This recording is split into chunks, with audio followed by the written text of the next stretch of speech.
I can see it clearly. Another internet conspiracy, or is it No, debunked? this is true.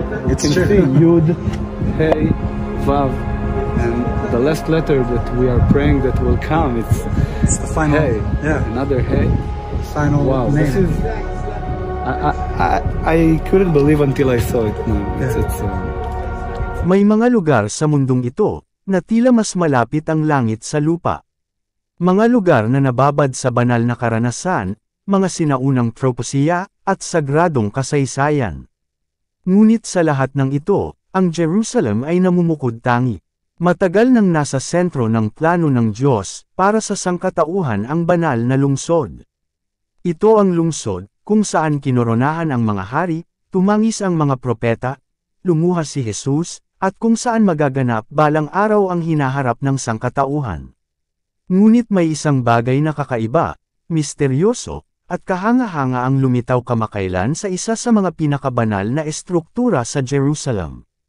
Sa silangang pader ng Temple Mount, direkta sa itaas ng pinakapropetikong tarangkahan sa buong kasulatan, may ilan na nakakita ng tila isang mensahe.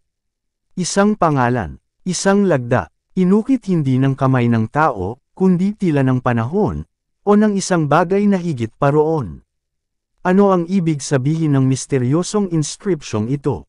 Bakit ito lumilitaw ngayon? At anong sinaunang propesiya ang maaari nitong tuparin?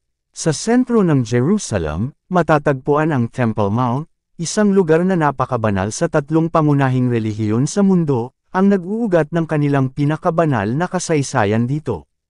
Para sa mga Hudyo, ito ang lugar ng una at ikalawang templo. Para sa mga Kristiyano, dito nagturo at nanalangin si Jesus. Para sa mga Muslim, narito ang Dome of the Rock at Al-Aqsa Mosque. Ngunit higit pa sa relihiyoso at makasaysayang kahalagahan nito, ang Temple Mount ay may mas malalim na kahulugan. Ito ang nag-iisang lugar sa mundo kung saan hayagang sinabi ng Diyos, na ilalagay niya ang kanyang pangalan magpakailanman. Sa unang hari Kapitulo 9, talata 3, sinabi ng Diyos kay Solomon. At sinabi ng Panginoon sa kanya, aking dininag ang iyong panalangin, at ang iyong pamanhik na iyong ipinagbadya sa harap ko, aking pinapaging banal, ang bahay na ito na iyong itinayo, upang ilagay ang aking pangalan doon magpakailanman, at ang aking mga mata, at ang aking puso ay doon palagi. Ang pangakong iyon ay hindi lamang makatao, ito'y literal. Nanahan ang presensya ng Diyos sa templo. Pinuspos ito ng kanyang kaluwalhatian. At ang kanyang pangalan ay iniuugnay sa tiyak na lugar na ito, sa lahat ng bahagi ng mundo. Sa loob ng maraming siglo, nagtaka ang mga tao kung paano nga ba ilalagay ng Diyos, ang kanyang pangalan sa Jerusalem.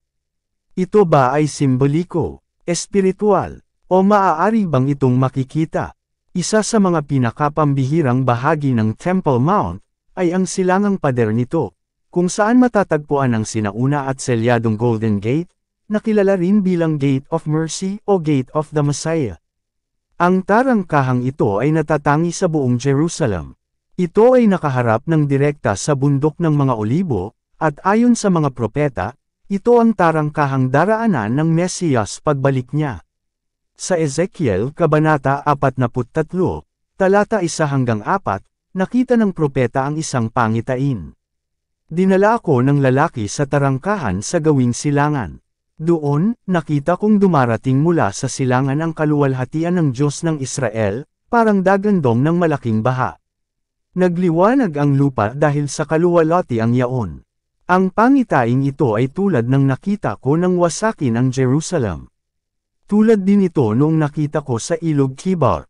At ako'y dumapa sa lupa. Ang nakakasilaw na liwanag ay nagdaan sa pintuan sa silangan at pumasok sa templo. Ngunit sa kasalukuyan, ang tarangkahang ito ay nananatiling nakasilyo. Ipinasara ito ni Sultan Suleiman the Magnificent ng Imperyong Ottoman noong 1500s. Nagpatayo rin ng sementeryong Muslim sa harapan nito, isang simbolo na hadlangan ang pagpasok ng Mesiyas ng mga Hudyo, batay sa paniniwalang panrelihiyon. Ngunit ang tarangkahang ito, nananatiling tahimik, at walang gumagambala sa loob ng maraming siglo, ay ngayon nasa sentro ng pandaigdigang atensyon. Dahil sa tila isang anyong lumitaw sa itaas nito. Napansin ng mga bisita at mananaliksik ang isang kakaibang bagay sa silangang pader. Isang hugis na tila bunga ng panahon at kalumaan, ngunit malinaw na bumubuo ng isang salita sa sinaunang wikang Hebreo. May ilan na naniwalang ito'y epekto lang ng pagguho o ng panahon, ang iba'y sinabing ito'y nagkataon lang. Ngunit marami ang naniwala na ito'y hindi basta-bastang pangyayari. Sa mas malapit na pagsusuri, naging malinaw na ang hugis na nakaukit sa pader ay bumubuo ng isang pangalan. Isang pangalang umalangaw-ngaw mula sa nagliliyab na palumpong, kumulog sa bundok Sinai, at nanahan sa kabanal-banalang lugar, sa loob ng templo. Ang pangalang lumitaw ay walang iba kundi YHWH. Ang walang hanggan at di nagbabagong pangalan ng makapangyarihang Diyos. Hindi isang titulo, hindi isang simbolo, kundi ang mismong personal na pangalan ng Diyos ni Abraham, Isaac, at Jacob. Ang pangalang napakabanal upang bigkasin ng malakas sa sinaunang Israel. Ang pangalang ang kahulugan ay, Ako nga, o, Ako ang Ako. Ito rin ang parehong pangalan na inihayag ng Diyos kay Moises sa Exodo Kabanata 3, talata 14-15, na nagsabi, Sinabi ng Diyos, Ako'y si Ako nga. Sabihin mo sa mga Israelita na sinugo ka ng Diyos na ang pangalan ay Ako nga. Sabihin mo sa kanila na sinugo ka ng Panginoon ng Diyos ng inyong mga ninuno, ang Diyos ni na Abraham, Isaac at Jacob. At ito ang pangalang itatawag nila sa akin magpakailanman. At ngayon, matapos ang libu-libong taon, ang banal na pangalang iyon, YHWH, ay waring muling nasusulat. Hindi sa mga tapyas ng bato o sa mga sagradong kasulatan, kundi sa mismong pader, na nakaharap sa pagdating ng Mesiyas. Ang pangalang YHWH ay hindi lamang banal, ito ay nagbibigay buhay. Naniniwala ang mga sinaunang rabay na ang mismong mga titik ng pangalan ng Panginoon, Yod-Heh-Wah-Heh, ay ginagaya ang tunog ng paghinga ng tao. Na sa bawat paglanghap at pagbuga mo ng hangin, literal mong binibigkas ang pangalan ng Diyos, kahit hindi mo na mamalayan. Mula sa iyong unang hininga hanggang sa iyong huli, ipinapahayag mo ang kanyang pangalan.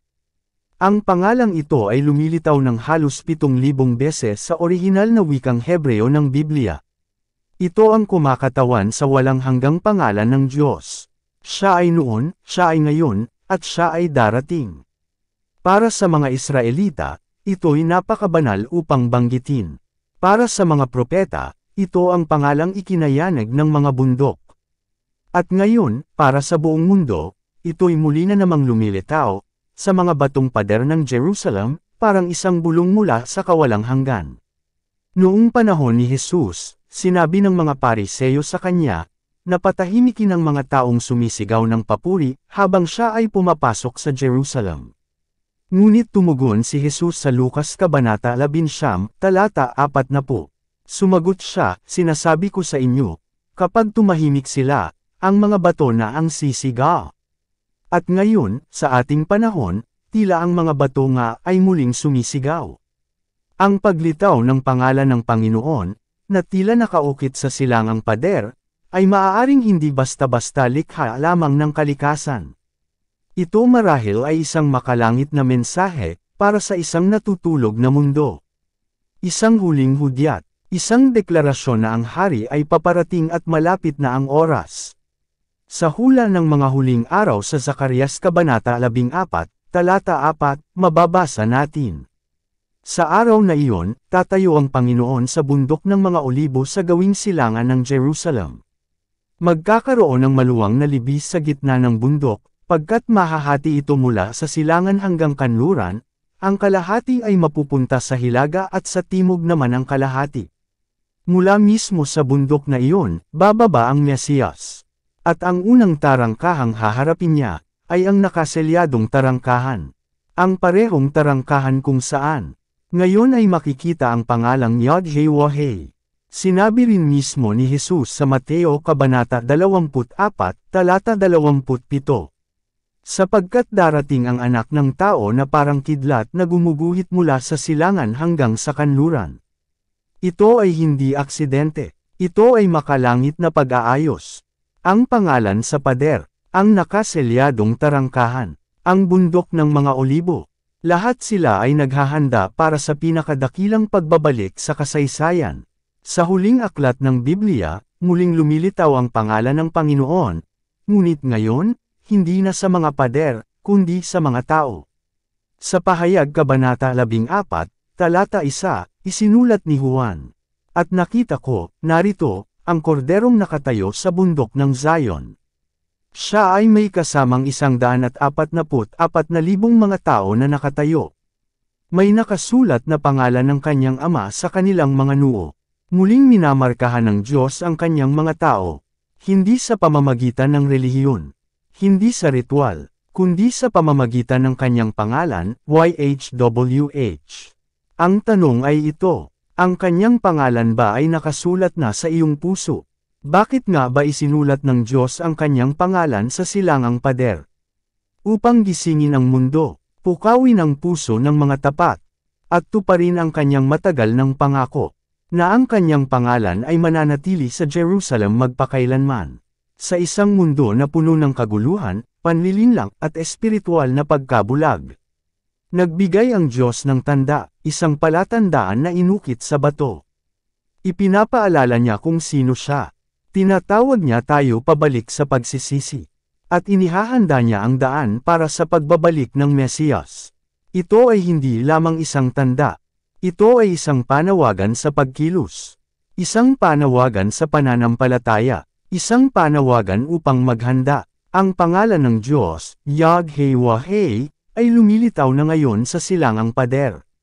Nananatiling nakaselyado ang tarangkahan, pero hindi na magtatagal. Ang mga tanda ay nagsasama-sama, ang mga propesiya ay nagkakatotoo, at ang hari ay papalapit na. Handa ka ba kapag siya'y pumasok sa tarangkahang iyon? Hayaan mong ang sandaling ito ay maging simula ng iyong pagbabalik sa Kanya. Hindi lamang dahil sa pag-uusisa, kundi dahil sa tipan.